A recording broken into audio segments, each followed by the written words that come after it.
Jake Miller was tired. His bones were tired. His eyes were tired. Even his soul felt tired. He had worked 16 hours at the auto shop that day. 2 engine rebuilds, a transmission replacement, and a stubborn old truck that refused to start no matter what he did. By the time he got home to his small apartment, he could barely keep his eyes open. He did not eat dinner. He did not shower. He just kicked off his boots, fell onto his bed, and closed his eyes. The mattress was old and the springs poked his back, but Jake did not care. Sleep came fast and heavy, like a wave pulling him under dark water. But the dreams that came were strange. Jake dreamed of stars. Not the small white dots he saw from his backyard in Texas. These stars were huge and bright. They burned with colors he had never seen before. Purple and gold and silver, all swirling together like paint in water. He felt like he was flying through space, moving faster than any rocket, faster than light itself. Then he heard a voice. It was not speaking English, but somehow he understood every word. The one has been found. The binding is complete. Jake tried to speak, tried to ask what was happening, but his mouth would not move. The stars grew brighter and brighter, until everything turned white. Then he woke up. The first thing Jake noticed was that his back did not hurt. His old mattress always made his back hurt. He opened his eyes slowly, expecting to see the cracked ceiling of his apartment. Instead, he saw light. The ceiling above him was made of something that looked like glass, but it glowed softly from within. It was beautiful in a way that made no sense. Jake sat up fast, his heart pounding in his chest. This was not his apartment. He was lying on a bed, but it was not his bed. This bed was made of some kind of crystal that was somehow soft and warm. The room around him was huge, bigger than his entire apartment building. The walls curved like the inside of a seashell, and everything glowed with soft blue and white light. "What the hell?" Jake whispered. Before he could move, a door opened. 3 figures walked in. They were tall, much taller than any human Jake had ever seen. Their skin was pale silver, and their eyes were large and dark, like pools of black water. They wore long robes that seemed to float around them as they moved. The 3 figures stopped and bowed low. "The consort has awakened," one of them said. A small device near Jake's ear buzzed, and he realized he could understand their words, even though their mouths made sounds he had never heard before. "Consort?" Jake said. "What are you talking about?" "Where am I?" The 3 figures looked at each other. One of them stepped forward. She had gentle eyes, or at least Jake thought they looked gentle. "You are aboard the royal vessel of the Astral Dominion," she said. "You have been chosen by the binding of souls. You are now the consort to Her Majesty, Queen Vera." Jake stared at her.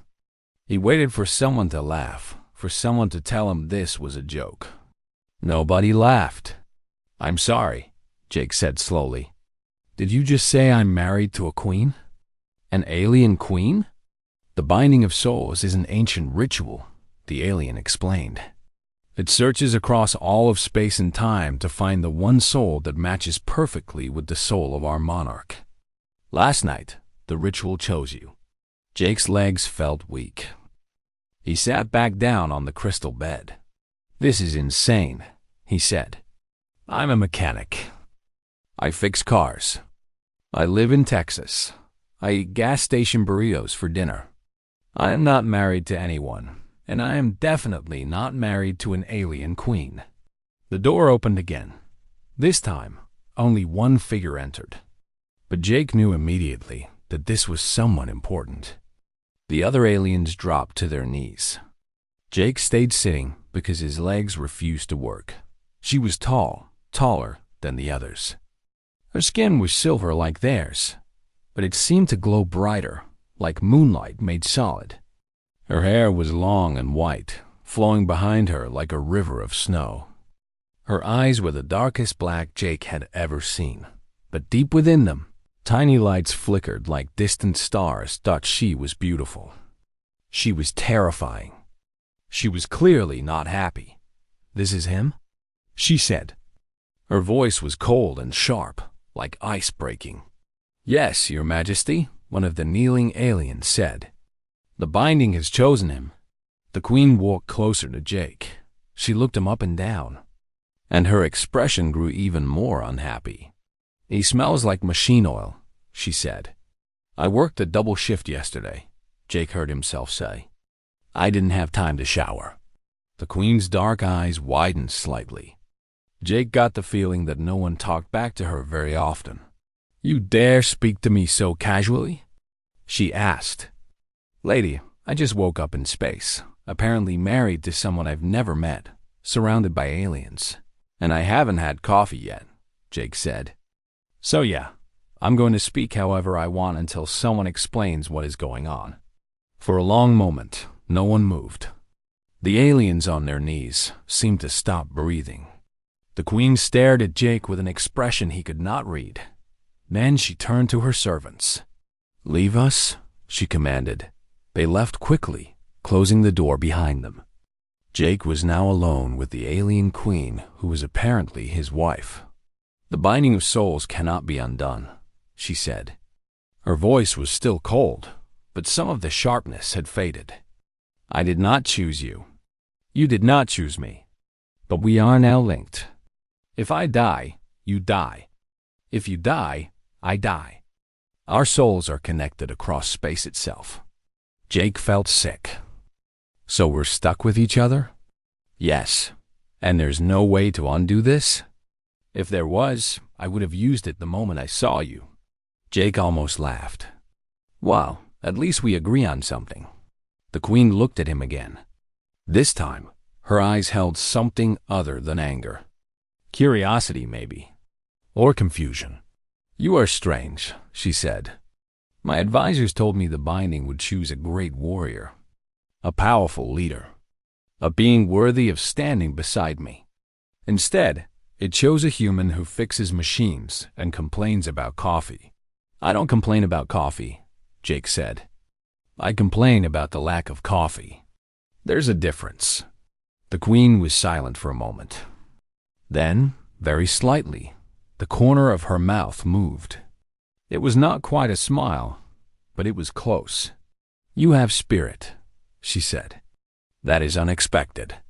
"Yeah, well, you're not what I expected either," Jake replied. "I expected to wake up late for work. Instead, I woke up married to a queen from outer space. So I guess we're both surprised." The Queen walked to a large window that Jake had not noticed before. Outside, he could see stars. Millions of them. And in the distance, a huge purple planet with rings around it. "This is my home," the Queen said. "The Astral Dominion rules over 47 star systems. We have existed for longer than your species has been able to walk upright. We have technology that your people cannot even imagine. And yet, the ancient ritual chose you." She turned to look at him. "I do not understand why, but I have learned to trust the binding. It has never been wrong before." Jake stood up. His legs were shaky, but they held him. "So what happens now?" he asked. "Now," the Queen said, "you learn what it means to be the consort of the Astral Dominion. You will learn our customs, our language, our history. You will stand beside me in front of my people. And if I refuse?" The Queen's eyes met his.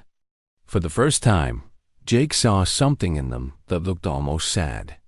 "Then we both die," she said simply. "The binding does not allow for refusal." Jake looked out the window at the stars.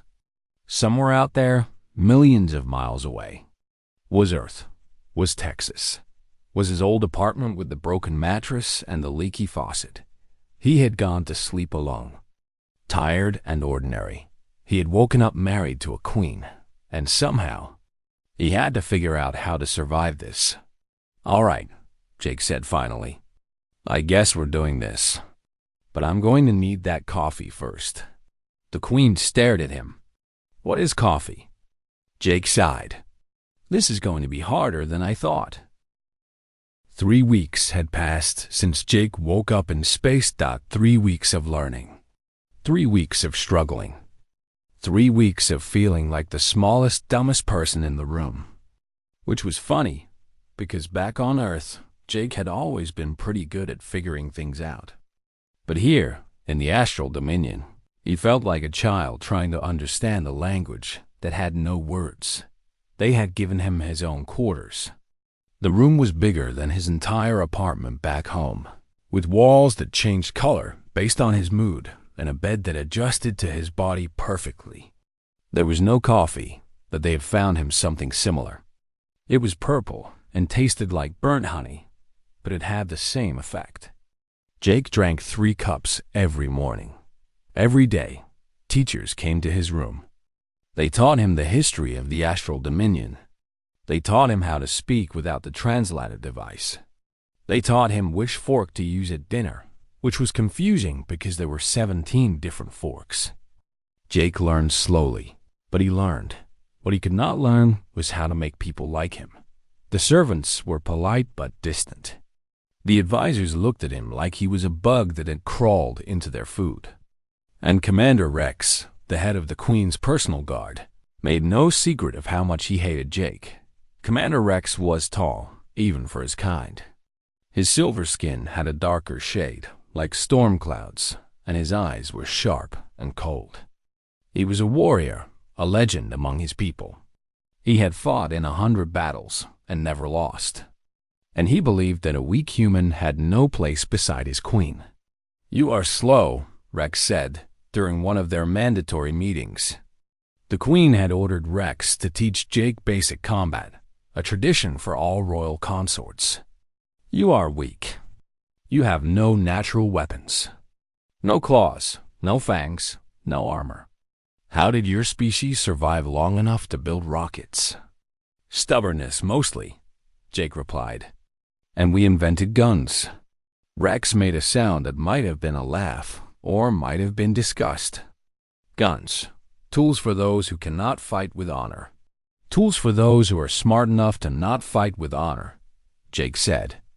"Honor is great until someone shoots you from far away." Rex's eyes narrowed. He did not like Jake. He did not like Jake's jokes. He did not like how Jake refused to be afraid of him. But Jake was afraid. He just knew that showing fear would make things worse. The days continued. Jake learned more words, more customs, more history. He learned that the Astral Dominion had been at war for centuries against an enemy called the Hollow Swarm. He learned that the Swarm was a race of parasites that consumed entire civilizations. He learned that the Queen had lost many soldiers fighting them, and that the war was slowly being lost. He also learned that Queen Vera worked every single day. She met with generals and advisors. She read reports and made decisions. She carried the weight of 47 star systems on her silver shoulders, and she did it alone. Jake saw her sometimes across long hallways or in the great dining hall. She never spoke to him directly after that first meeting. She was always surrounded by important people, always busy with important things. Jake was just a human consort, the strange creature the binding had chosen. He was a curiosity, nothing more, or so he thought. One day, about a month after his arrival, Jake was walking through the ship when he heard a strange sound. It was mechanical, a grinding noise followed by a high-pitched whine. He followed the sound to a lower deck, where he found 3 alien engineers standing around a broken vehicle. It was some kind of hoverbike, a sleek machine that floated above the ground. But right now, it was not floating. It sat on the floor, making angry sounds and shooting sparks. "What's wrong with it?" Jake asked. The engineers looked at him with surprise and annoyance. "This does not concern you, human," one of them said. "This is the personal transport of Commander Rex. We have been trying to repair it for 2 weeks." Jake walked closer. He looked at the machine, studying its design.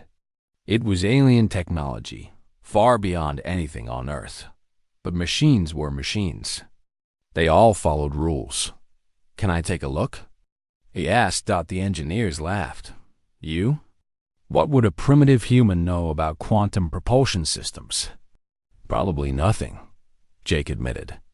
But I've been fixing machines since I was 12. Maybe I'll see something you missed. The engineers looked at each other. Then they shrugged and stepped back.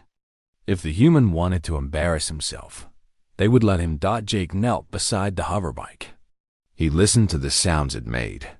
He watched the pattern of sparks. He traced the lines of the machine with his eyes, following the logic of its design. Then he saw it. There, he said, pointing to a small panel on the side. Something's loose in there. The vibration is causing a cascade failure in the rest of the system. Impossible, one of the engineers said.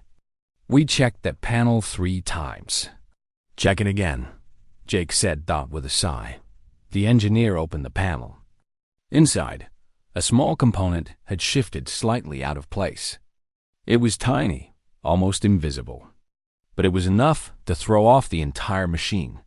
The engineer stared at it in disbelief. Jake reached in, adjusted the component, and closed the panel.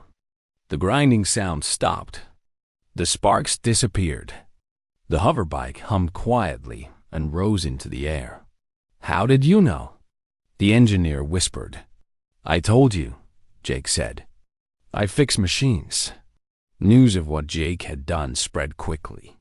Within hours, everyone on the ship knew that the human had fixed Commander Rex's hoverbike in 10 minutes after the best engineers had failed for 2 weeks.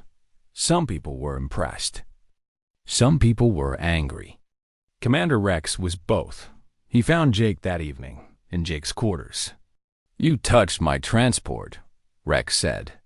His voice was dangerous. I fixed your transport, Jake corrected.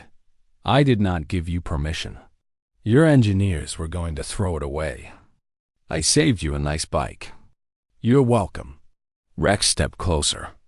He was much taller than Jake, much stronger. He could break Jake in half without trying. You think you are clever, Rex said. You think your little tricks make you worthy of standing beside the Queen. But you are wrong. You are still nothing. An insect that got lucky. Jake looked up at the massive warrior. His heart was pounding, but his voice stayed steady. Maybe, Jake said. But this insect just did something your whole engineering team couldn't do. So maybe being clever is worth something after all. Rex's hands curled into fists. For a moment, Jake was sure he was about to die. Then, slowly, Rex uncurled his hands and stepped back. The Queen is watching you, Rex said. She wants to see if you are worthy. I hope you fail. He left without another word. Jake let out a long breath. His hands were shaking. That had been close. Later that night, Jake could not sleep. He walked to the observation deck, a large room with windows that looked out at the stars. He expected to be alone, but he was wrong. Queen Vera stood by the window, her white hair glowing in the starlight. She did not turn when Jake entered, but she spoke. I heard about what you did today. Jake walked to stand beside her, keeping a respectful distance. Word travels fast. In a ship of this size, there are no secrets. She finally looked at him. You impressed some of my people. You made others angry. I just fixed a machine, Jake said. It's what I do. No, the Queen said. You did more than that. You showed them that humans are not as primitive as they believe. That was brave. Or stupid. Perhaps both. Jake laughed softly. My mom always said I was too stubborn for my own good. The Queen turned back to the window. Outside, a dying star burned in the distance, its light red and fading. Do you miss your home? She asked. The question surprised Jake. It was the first personal thing she had ever asked him. Yeah, he said honestly. I miss it. I miss the sky. I miss the smell of rain. I miss my friends. I miss knowing what was going to happen tomorrow. I have lived for 3,000 years. the Queen said quietly.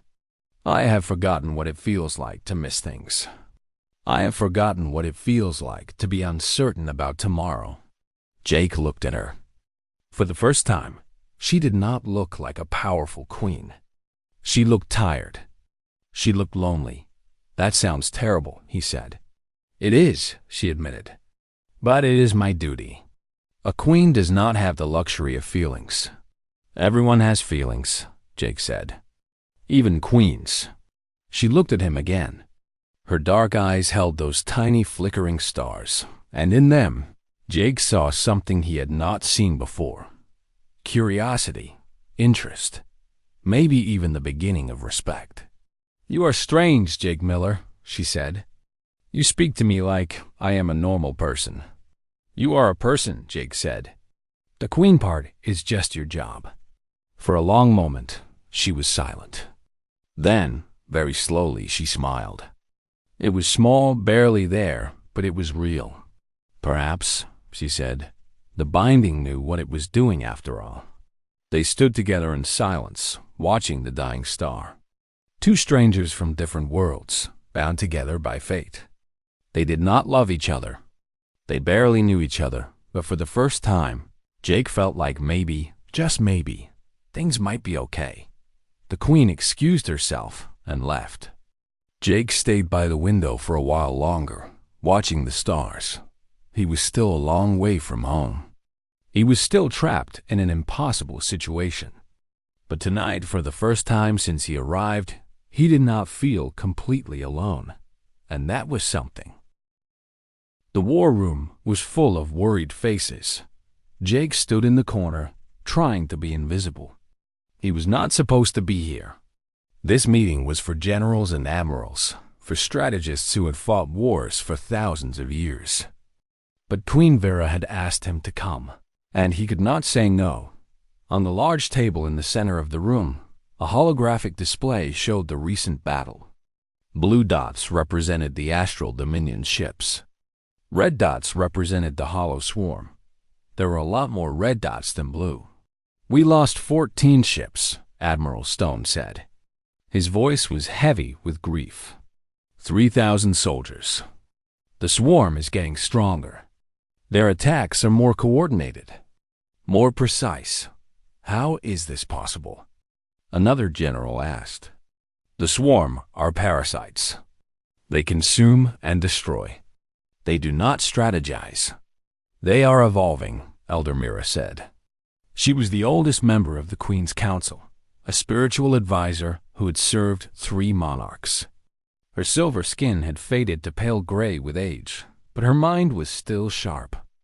The swarm learns from everything it consumes. It has consumed hundreds of civilizations. It is only natural that it would become smarter. Queen Vera sat at the head of the table, her face like stone. She had not slept in days. Jake could see the exhaustion in her eyes, even if no one else could. What are our options? She asked Dodd. The generals looked at each other. No one wanted to speak.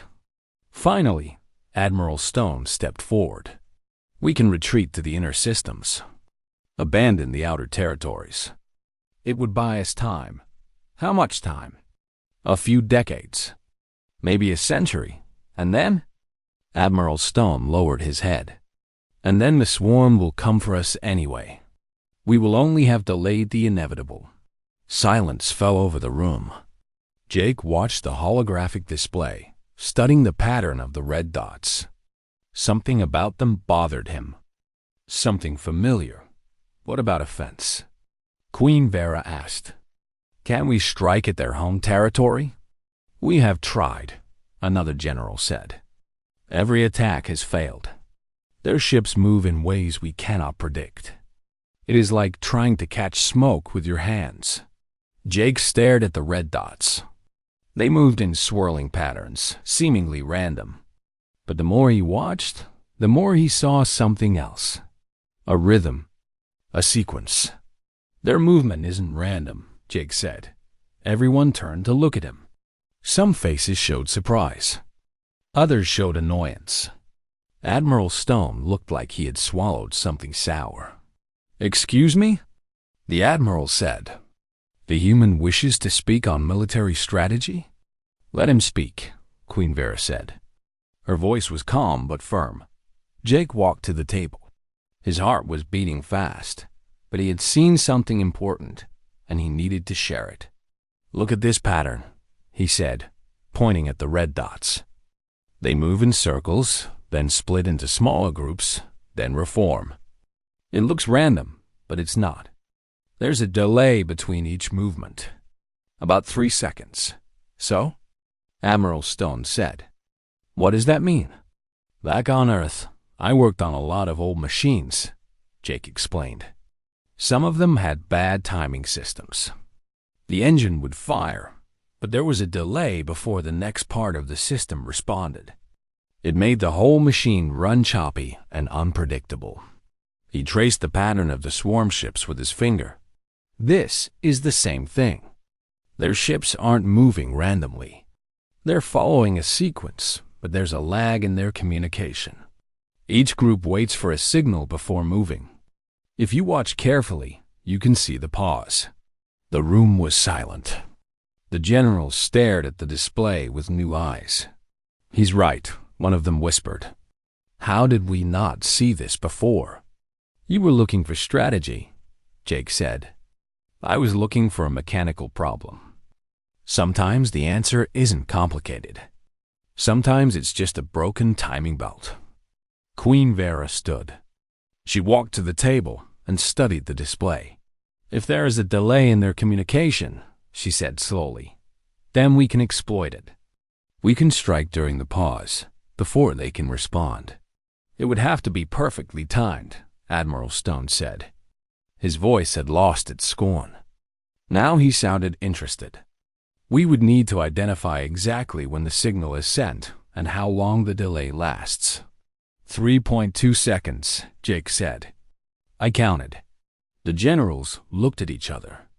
Then they looked at Jake. For the first time, they were not looking at him like he was a bug. They were looking at him like he was useful. This is a theory, Admiral Stone said carefully. We would need to test it. Then test it, Queen Vera said. Send a small strike force. Use the human's observations. If he is right, we may have found our first real advantage in centuries. The meeting ended shortly after. As the generals filed out, many of them nodded to Jake. One even patted him on the shoulder. Admiral Stone stopped in front of him. If you are wrong, the Admiral said, soldiers will die. I know, Jake said. But if I'm right, maybe fewer soldiers will die in the future. Admiral Stone studied him for a long moment. Then he nodded slowly and left. Jake was alone with the Queen. She stood by the holographic display, watching the swarm ships move. That was brave, she said, without looking at him. Or stupid, Jake replied. I've been told the line between them is pretty thin. It is. She turned to face him. Why did you speak? You could have stayed silent. Let the generals figure it out on their own. Jake thought about the question. Because those are real ships out there. Real people. And I saw something that might help. I couldn't just stay quiet. Vera looked at him with those dark, star-filled eyes. You care about my people. They're people, Jake said simply. It's not that complicated. Most beings in this galaxy would disagree. Most beings only care about their own kind. Then most beings are missing the point, Jake said. People are people. Doesn't matter what planet they're from or what color their skin is. Pain is pain. Loss is loss. If I can help prevent some of that, I should. Vera was quiet for a long time. When she spoke again, her voice was softer than Jake had ever heard it. My advisors told me the binding chose poorly when it selected you. They said a human could never understand our ways, never contribute to our civilization. They might be right, Jake said. I still don't know which fork to use at dinner. But you saw something today that our greatest military minds missed. You saw a pattern in chaos. You saw a solution in a problem. She walked closer to him. They were standing only a few feet apart now. "Perhaps humans are not as primitive as we believed," she said. "Perhaps there is wisdom in simplicity." "We're not simple," Jake said. "We're just different. We haven't had thousands of years to figure everything out. We're still learning. But sometimes that's an advantage. We don't know what's impossible, so we try anyway." Vera smiled. It was small but real. "I am beginning to understand why the Binding chose you." 2 days later, the strike force launched. 12 ships, flying in perfect formation, timed their attack exactly as Jake had suggested. They hit the swarm fleet during the 3-second delay. It worked, for the first time in over 200 years. The Astral Dominion won a decisive victory. They destroyed 27 swarm ships with only minor damage to their own forces. It was not a war-ending victory, but it was something better. It was hope. When the news reached the ship, Jake was in his quarters. He heard the cheering through the walls, the celebration spreading through every deck. A few minutes later, his door opened. Commander Rex stood in the doorway. His face was unreadable. "The strike worked," Rex said. "I heard," Jake replied. Rex stepped into the room. For a moment, Jake thought the warrior was going to hit him. Instead, Rex did something unexpected. He bowed. "I was wrong about you, human," Rex said. "You are not a warrior. You never will be. But today you did something the warriors could not. You gave us a weapon against our enemy." Jake did not know what to say. "I just noticed a pattern. You did more than that." Rex straightened up. "The Queen has asked me to train you properly. Not to make you a fighter, but to make you a survivor. You are important now. Important people have enemies. Does that mean you don't hate me anymore?" Rex's mouth twitched. It might have been a smile. "I did not say that. But I can hate you and respect you at the same time. We are complicated people." He left before Jake could respond. That night, Jake stood on the observation deck again. This time, Queen Vera found him there on purpose. "You changed things today," she said, standing beside him. "I just helped a little." "You gave us hope," she said. "After centuries of losing, of watching our people die, you gave us a reason to believe we can win. Do not underestimate what that means." Jake looked at her. "I didn't do it for glory. I just wanted to help." "I know," Vera said. "That is what makes it matter." They stood together, watching the stars. Somewhere out there, the war continued. The swarm was still dangerous, still hungry, still consuming everything in its path. But tonight, the darkness felt a little less overwhelming. "Thank you, Jake," Vera said, quietly. It was the first time she had used his name. Jake smiled. "You're welcome, Vera." She did not correct him for using her name without her title. She just stood beside him, two souls bound together, facing the universe as one. The war was far from over, but for the first time, they were fighting it together. 6 months had passed since Jake arrived in Space. Everything had changed. He was no longer the confused mechanic who woke up in an alien ship. He was still a mechanic at heart, still preferred simple solutions to complicated problems. But now he was something more.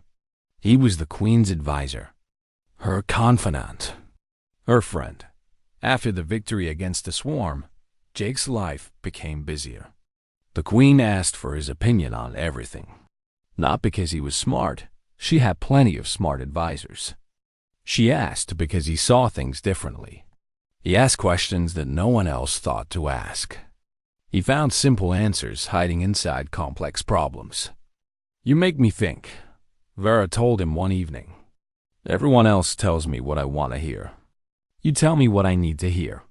Their relationship had grown slowly. At first, they were just two strangers forced together by fate.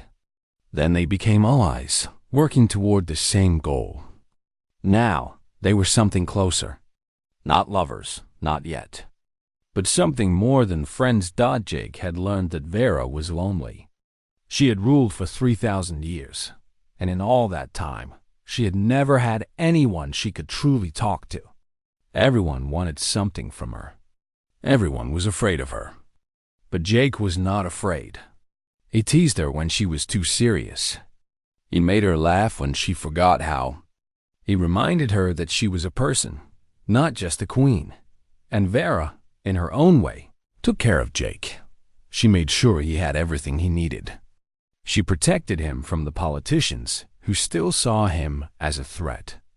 She trusted him with secrets she had never told anyone else. Commander Rex had kept his promise to train Jake. Every morning, they sparred in the training room. Jake would never be a great fighter. Rex made that very clear. But he learned how to move, how to defend himself, how to survive. Rex was still harsh, still demanding, but there was respect in his harshness now. "You are improving," Rex said one morning after throwing Jake to the ground for the 20th time. "Slowly, like a glacier, but improving." "Thanks, I think," Jake groaned, pulling himself up. "Do not thank me. Just do not die." The queen would be sad, and a sad queen makes bad decisions. Jake laughed despite the pain in his body. Rex almost smiled. Life in the astral dominion had found a rhythm. The war against the swarm continued, but now they were winning more often than losing. Jake's original observation had led to new strategies, new approaches.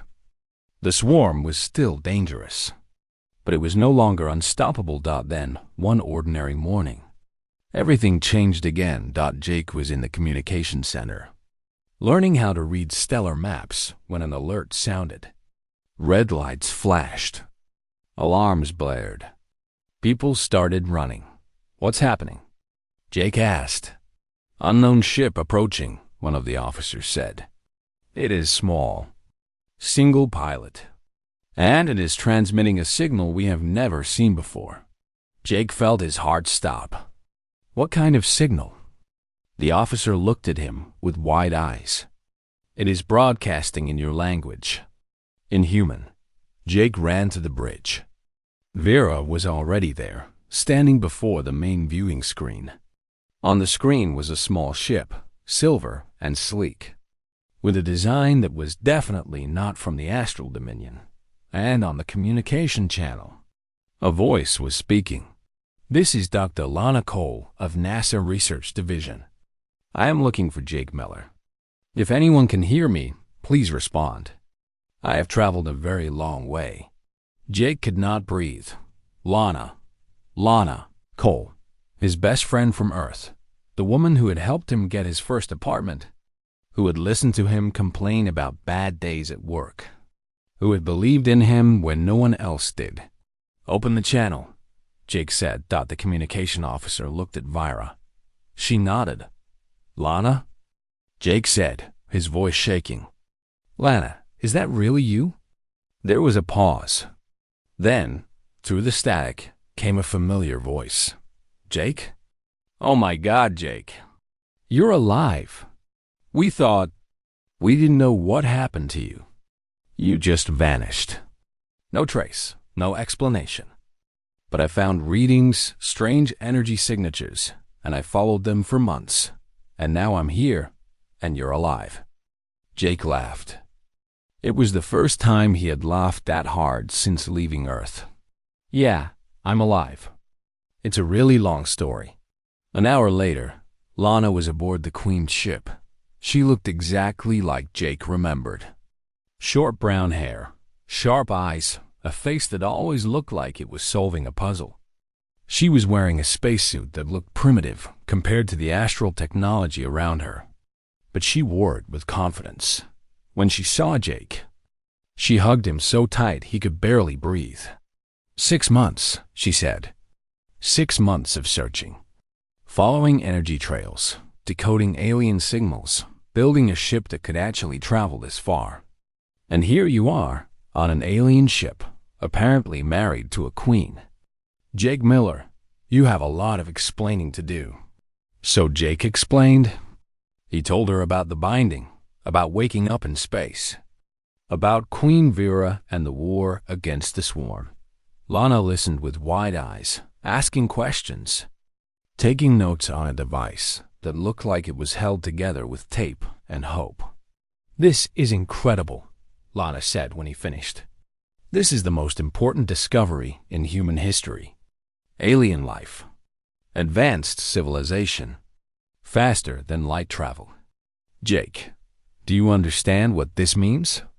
"I've been a little busy understanding other things," Jake said. "Like how to not get killed by giant warrior aliens." Vera had been watching quietly. Now, she spoke. "Dr. Cole, your journey was remarkable. Humans have only just begun to explore beyond your moon. Yet you traveled across the galaxy to find your friend. That showed great courage and great skill." Lana turned to look at the Queen. For a moment, she just stared. Then she pulled herself together. "Your Majesty, thank you for keeping Jake safe. I know he can be difficult sometimes." "Hey," Jake protested. "He has been more than safe," Vera said. "He has been valuable. Your people, Dr. Cole, may be young, but you are not weak. Jake has proven that to my people, and now you have proven it as well." Lana stayed on the ship. She was fascinated by everything, asking questions about technology, about history, about the swarm. She and Vera talked for hours. Two brilliant minds from different worlds finding common ground. Jake watched them with a warm feeling in his chest. His two worlds were coming together.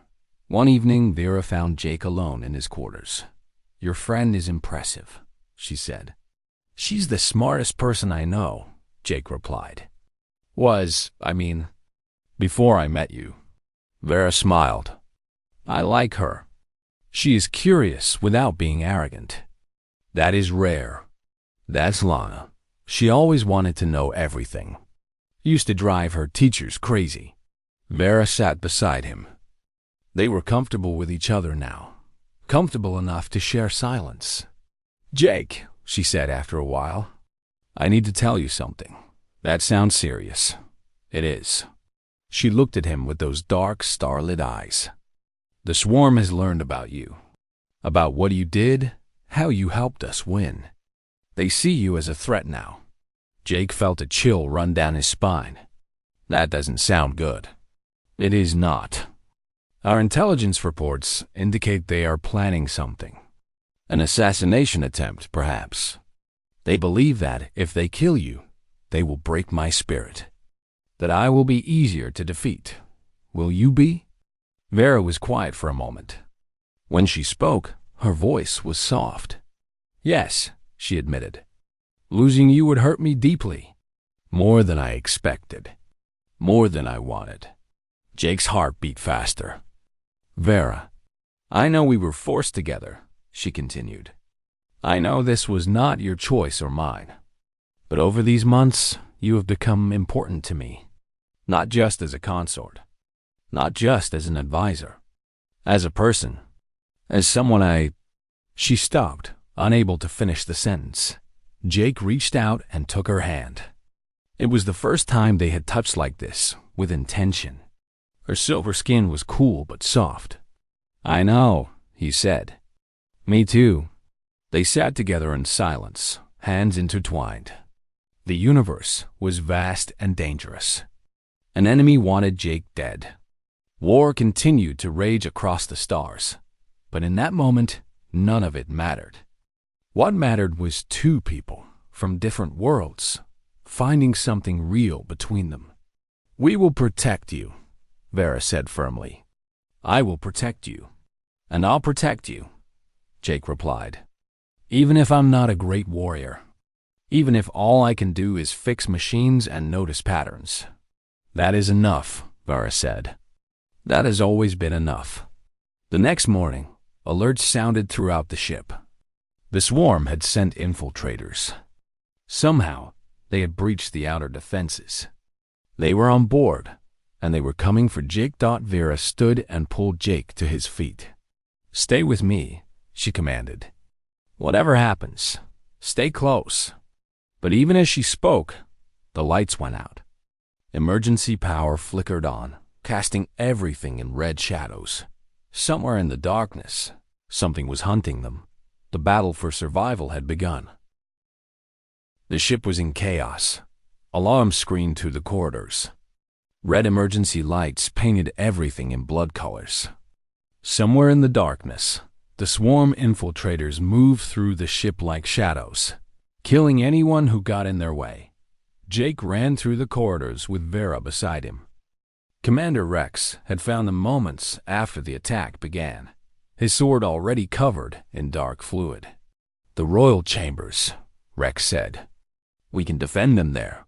But before they could reach safety, a group of swarm soldiers appeared in front of them. They were horrifying to look at.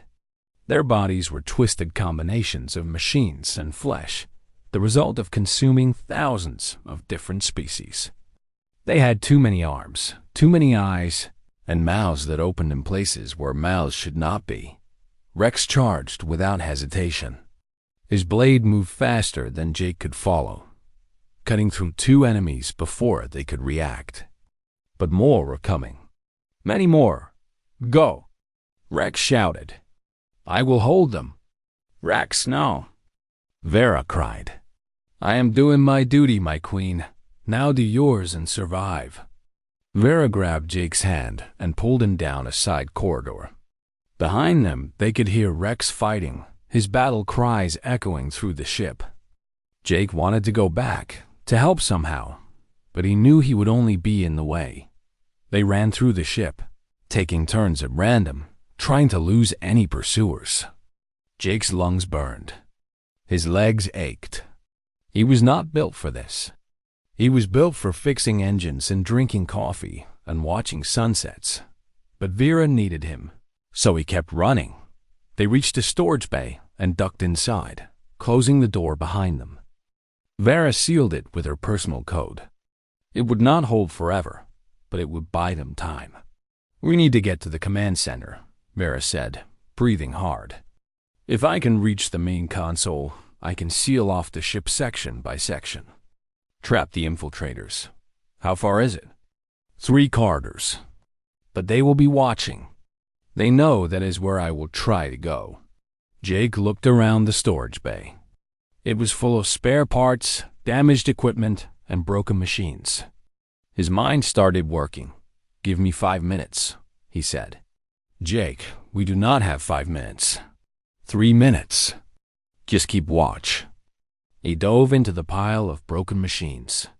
His hands moved on their own, guided by instincts he had developed over years of working in the shop. He grabbed parts, connected wires, built something from nothing. "What are you making?" Vera asked, a distraction. 2 minutes later, Jake held a small device. It was ugly, made of mismatched parts, held together by hope and duct tape he had found in a corner. But it would work.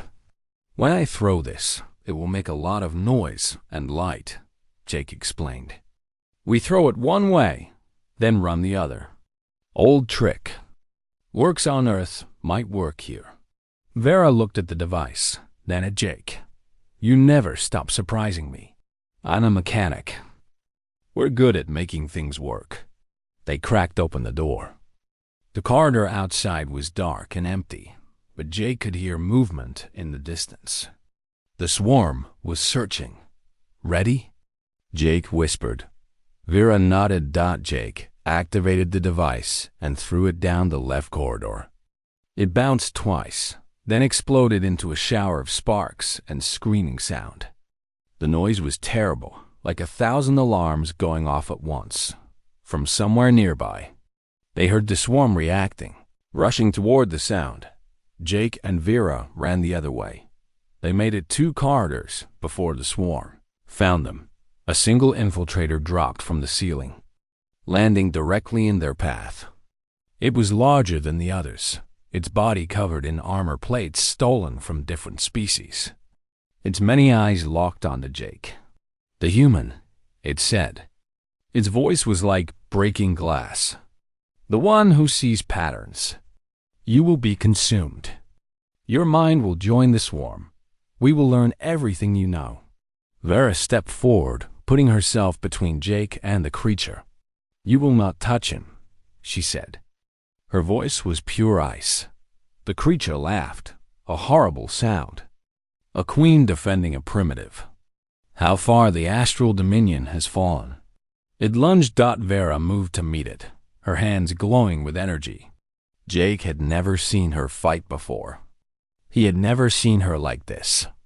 She was beautiful and terrifying, a queen who had survived 3,000 years of war.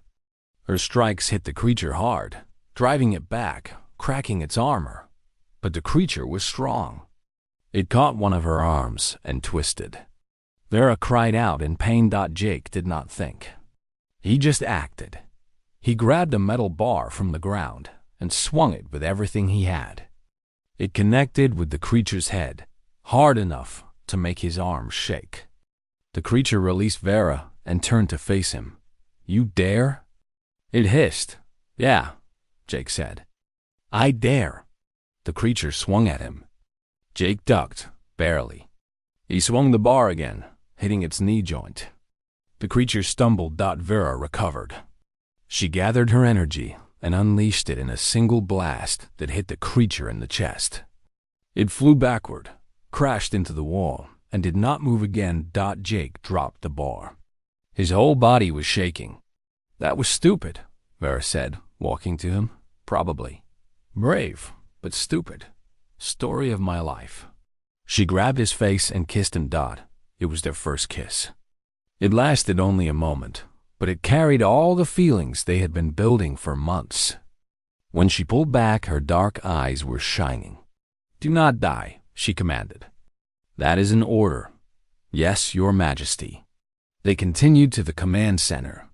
Vera sealed the ship section by section, trapping the remaining infiltrators. By the time reinforcements arrived, most of the swarm soldiers were contained. The attack was over. Commander Rex was found alive, barely. He had fought off 17 enemies before collapsing. The healer said he would recover, but it would take time. When Jake visited him, Rex was lying in a medical bed, covered in bandages. "You survived," Rex said. His voice was weak but amused. "So did you." "Of course I did. I am Commander Rex. I do not die that easily." Jake smiled. "Thank you for what you did." Rex was quiet for a moment. "The Queen told me what happened. How you fought the infiltrator with a metal bar. She said you were brave. Stupid is the word I would use. Same thing for a human?" Rex closed his eyes. "You were worthy of her, Jake Miller. I did not think so at first. But I was wrong. Take care of her. I will." 1 week later, Jake stood before the Astral Council. The great chamber was filled with representatives from all 47 star systems. They had gathered to hear from the human who had changed everything.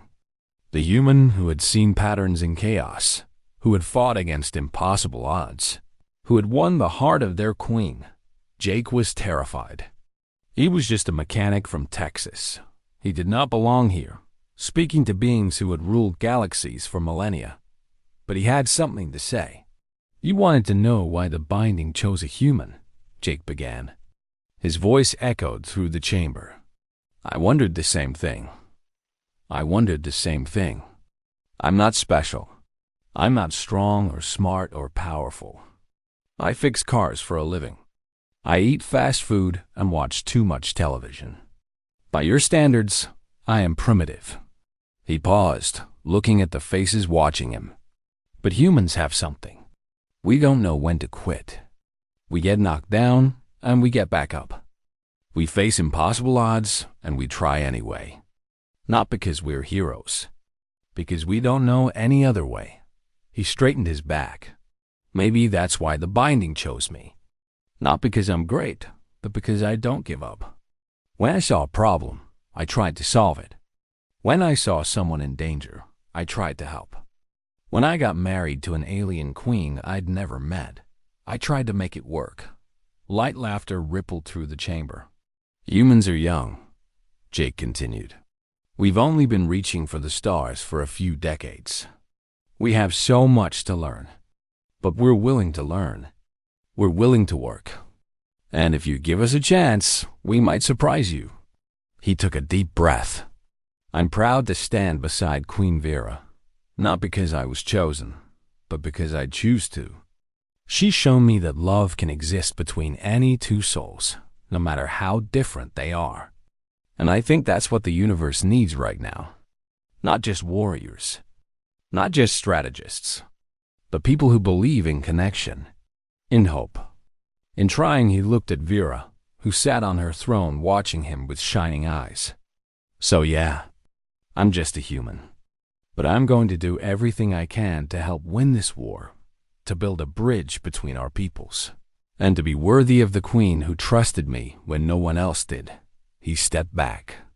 The chamber was silent. Then slowly, the council began to applaud. Not all of them. Some still looked skeptical, but enough of them understood. Humanity had just taken its first step into the galactic community. After the ceremony, Jake found Lana in the observation deck. She was sending data back to Earth, preparing for the first official communication between their worlds. That was quite a speech. She said, "I made it up as I went along. Figures." She smiled at him. "You know, when I followed those energy signatures across the galaxy, I thought I was looking for a missing friend. I didn't know I was starting a new era for humanity." "Neither did I," Jake admitted. "I just wanted to go home. Do you still?" Jake looked out at the stars. Somewhere out there was Earth, Texas, his old apartment with the broken mattress. That life felt like it belonged to someone else now. "Yeah," he said. "I miss it. But this is my home now, too. Vera is my family. Rex, Lana, Elder Myra. This ship, this cause. One belong here as much as I belong anywhere." Lana nodded. "Then I guess we both found what we were looking for." That night, Jake and Vera stood together on the balcony of the royal chambers. Below them, the ship glowed with life. Above them, stars stretched into infinity. "The Council has approved an alliance with Earth," Vera said. "Your people and mine, working together.